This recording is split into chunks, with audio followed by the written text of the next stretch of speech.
wolves look to the moon, the ocean to the sky.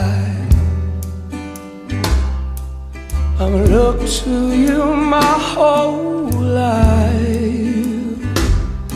Now I have to say goodbye, to say that I've lost you. It's such a selfish thing to say. I've never seen nothing beautiful than watching you slip away.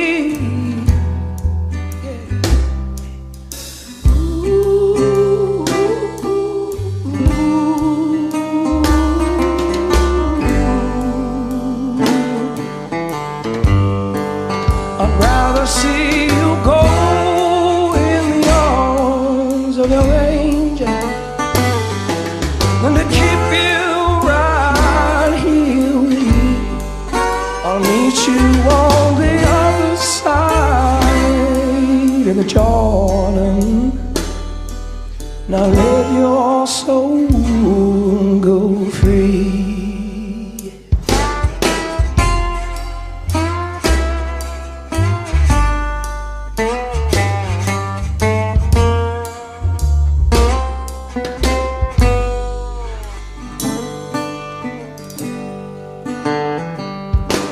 Now you did it all with feeling and failure. You took it gracefully. You said the start of the ride, staying on till morning. When you need me, you know that's where I'll be. Now the rest of my life without you, right now it's hard to conceal. You said, don't cry for me now. You got to remember,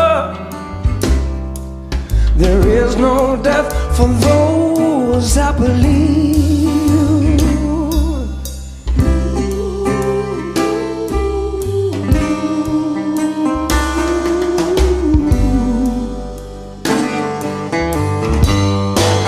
I'd rather see you go in the arms of your angel than to keep you right here with me.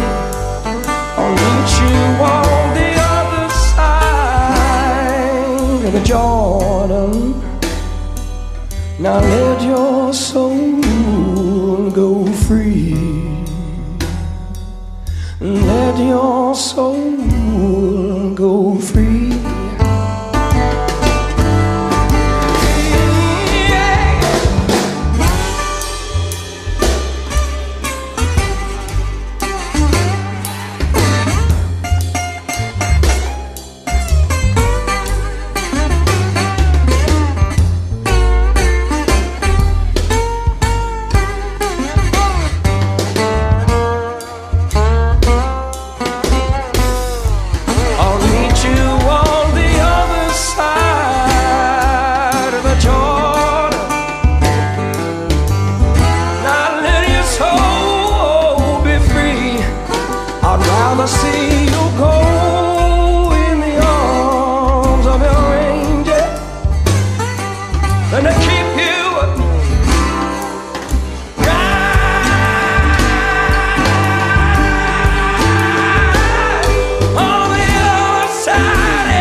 Greetings, everybody. Thank you so much for joining me again and watching the process of my Samhain pages. As you can tell, I'm a little behind. I have had the pages done for quite some time, but they were not filled in with all the information I like to include. Before I begin narrating my pages, I just want to put a little disclaimer on the song. I'm sure I will get backlash for the religious overtone that the Rival Sons song entitled Jordan has. Samhain to me is all about remembering those who have passed, and this year I've lost a few people that were near and dear to me, including my grandmother and my familiar, Shotzi. At the end of the month, I will be honoring them again. And my reason for using this song is to remind myself that everything has its beginnings and everything has its ends, and the end can be just as beautiful as the beginning. So let's begin talking about these pages. The first page, I found this design online somewhere, and I don't usually do cartoon, caricature, or anime style at all, but I decided to put her in because she was just absolutely adorable, and I changed the design a little bit to better suit my personality. I made her a redhead due to the fact that I love Jillian from Practical Magic, and I wanted that to be her over her cauldron. I did the S, as usual, in a Celtic style, and this time I used the green, the orange, and the black to symbolize the time of year. Again, it just has the information about the Sabbath. Down below, I included 3 adorable cats. I could have made them black, but I discovered a very, very imaginative design online of just these colorful little creatures, so I wanted to include them, and to me they represent past, present, and future for this new Samhain year. And as usual, on the third page I included a recipe. This recipe is for buttery soul cakes, and it includes butter, saffron, sugar, nutmeg, flour, cinnamon, eggs, malt vinegar, and powdered sugar. I'm sure you could find variations of the same recipe online. Just Google soul cakes or Samhain recipes. The last thing I included were my 5 things to do as a solitary pagan, and the first one is to cook a dumb supper. And most of you know that this is just preparing a meal in honor of your ancestors and setting a place for them at your table in remembrance and inviting them into your memory, into your heart. And afterward, when the meal is finished, bury the portion for your ancestors out in the yard. Displaying loved ones is the second thing you can do, and that's what I did this year. It's what I had time for. I began by just cleansing the area with sage. I gathered some photos of my loved ones who had passed this year, and I lit my white Sabbath candle. And during the day, while I was home, I don't recommend leaving the candle lit while you're gone, but I had made sure the candle was lit all day while I was home.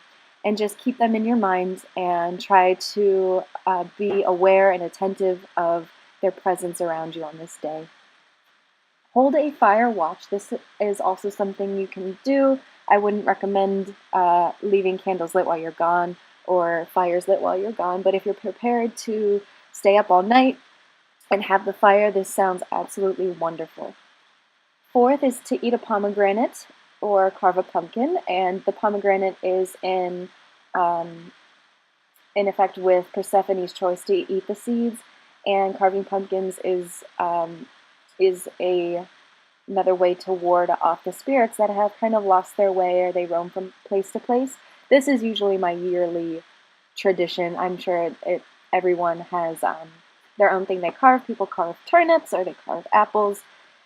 So this is one more thing you can do. Lastly, I decided to change the 5th one that was on the list to make a moon wheel, because this is what I did earlier this month. As you know, for Beltane I made a sun wheel, which consisted of just taking dowels and some yarn of different colors, oranges, reds, things like that, and weaving them into a sun wheel. And for Samhain, since it's the transition into the dark time of the year, I decided to make a moon wheel, which was the same design except I used cool colors, blues, white, silver, gray, and once Samhain came, they were both hanging on the wall, and I took the Beltane sun wheel down, and the moon wheel will stay up until next Beltane. Everyone, thank you so much for joining me and watching. I hope you had a wonderful, wonderful Samhain again, and thank you to all the new subscribers. I can't believe that you guys are still watching my channel. That's fantastic. Everyone, have a wonderful week, and I hope to see you soon.